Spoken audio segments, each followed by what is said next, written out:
afternoon. My name is Cathy Miller, and this is an informative speech for my speech class at Thomas University. The name of my speech this afternoon is Sorry You Can't Have It Your Way. Just imagine that you walked into a building and a person's come out to greet you and then escorts you to another room where there are other nurses working, caring for patients.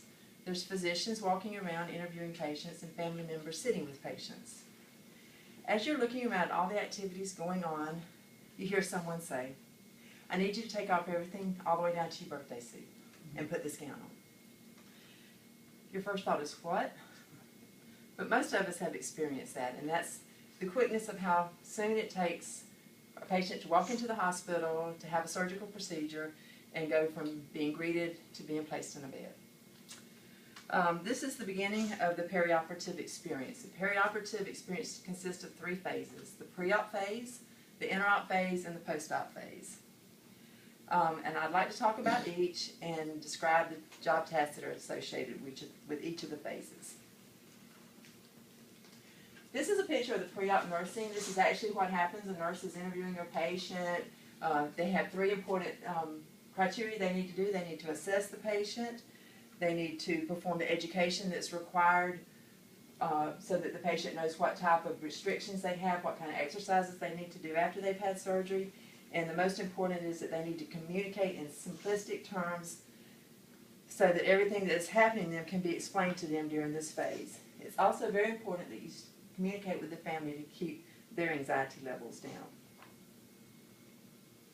The definition of the pre-op nurse begins when the decision to have surgery is made and ends when the patient is transferred to the operating room. Again, the 3 major elements of pre-op nursing is to assess the patient, to educate the patient, and to communicate with the patient and the family. There is a governing body that governs our hospital. It's called Joint Commission, and it sets rules and guidelines to help us take care of our patients and create an atmosphere of safety and give patients quality care. And based on the Joint Commission standards of 2013, there were 6 standards, and 5 out of the 6 apply to the operating room. The first one was to identify patients correctly. We need to make sure that when we bring a patient back that we know who they are, we know what their name and their birthday is, and those are the 2 identifying factors we use when we bring a patient back. We need to make sure that we communicate very well, that we have all of the lab that we need for that patient, that we have the signed consents, we have all of the things that the doctors order before they come back. We need to make sure that we get the right lab results for a patient, make sure that everything is within the limits that need to be before we take a patient to surgery. According to a nurse by the name of Lori Coates, communication now occurs between 4 generations in the workforce, and that creates barriers. And it's our responsibility to create new opportunities and improve communication skills. We need to make sure that we're using medication safely, that we label everything that we give our patients, and that we make sure that we communicate what we've given to a patient to the next caregiver so that there's no accidents there. We need to make sure that if a patient is taking blood thinners, that it's communicated so that we don't have any complications in the operating room. One of the new safety goals that we have is to inquire if a patient is likely to try and commit suicide. This is fairly new to the pre-op area. A nurse has to ask a patient, have you contemplated committing suicide? And if they answer yes to that, that creates a whole different atmosphere for the pre-op nurse to work on before that patient proceeds on to surgery. We need to make sure that we prevent mistakes in surgery. We've all heard of the person that's had the wrong surgery on the wrong limb or the wrong body part. So we need to make sure that when the patient comes in, that we verify the patient, that we verify the procedure that they're having and the correct site that they'll be having surgery on.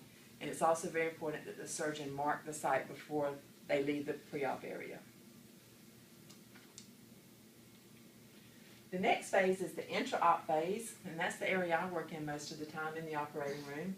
And it begins when the patient leaves the pre-op area and continues until the patient is transferred to the recovery area. In the operating room, there are 2 jobs that an RN or a nurse can have.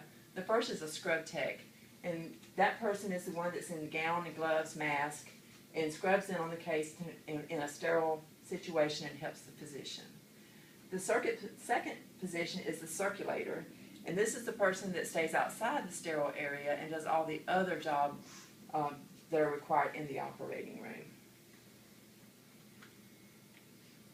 After the patient has had their surgery, they're transferred to the PACU, which is an abbreviation for the Post-Anesthesia Care Unit. Some people know it as the recovery room. In this area, the job duty of the nurse is to make sure that the patient maintains an open airway, that their vital signs stay stable.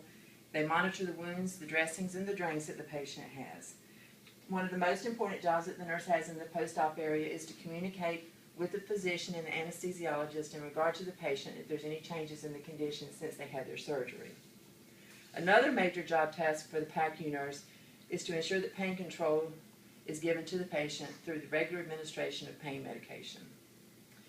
In conclusion, the overall goal of the perioperative nurse is to prepare the patient mentally and physically for the surgical procedure. Through the 3 phases, pre-op, inter-op, and post-op, each nurse has a specific part in the safety and well-being of the patient. Thank you.